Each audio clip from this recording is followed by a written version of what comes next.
امراض جگر بہت سارے لوگوں میں کامن بیماری کے طور پر دیکھا جاتا ہے۔ اس میں ایک خاص تکلیف جس کے بارے میں آج میں آپ سے بات کروں گا وہ ہے استسقاء، جلندر۔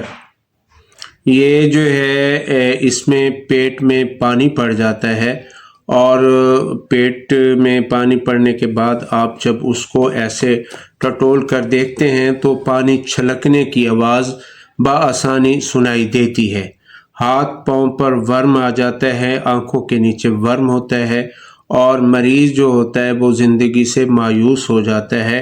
یہ ایک تکلیف دہ مرض اور جان لیوا مرض بھی ہے۔ اگر اس کا پراپر علاج نہ کیا جائے تو یہ یقیناً جان لیوا مرض میں ہی اس کا شمار ہوتا ہے۔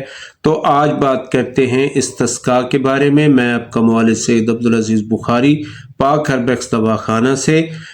استسقاء کا بہترین علاج جو میں آج آپ کو بتانے والا ہوں یہ سمپل سا ہے، سادہ سا ہے۔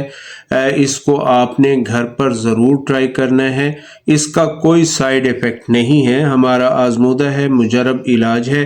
تو اس کے نسخے کی طرف چلتے ہیں۔ سبر سکوتری، یہ آپ نے لینا ہے 24 گرام، سرنجہ شیریں 7 گرام، تربت سفید مصفہ یہ آپ نے 20 گرام لینا ہے، پوست حلیلہ زرد 7 گرام لینا ہے، بوزیدان 7 گرام لینا ہے آپ نے، اور انیسون جو ہے وہ آپ نے 30 گرام لینا ہے۔ سکمونیا، یہ ایک پیٹنٹ قسم کی دوائی ہوتی ہے، باہر سے آتی ہے۔ سکمونیا ولایتی بھی اس کو کہا جاتا ہے۔ تو سکمونیا آپ نے جو لینا ہے وہ بھی 20 گرام لینا ہے۔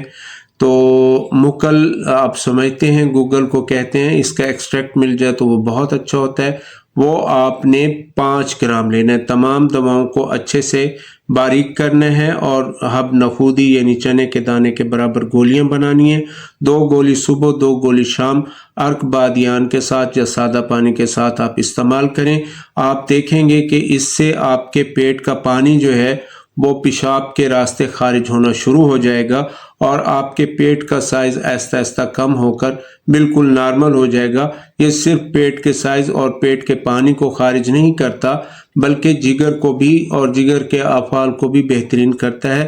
تو اس نسخے کو آپ ان لوگوں کے ساتھ بھی ضرور شیئر کریں جو اس مرض میں مبتلا ہیں۔ صحت سے متعلق کوئی بھی سوال ہو تو سکرین پر دیے گئے نمبر پر آپ ہم سے رابطہ کر سکتے ہیں۔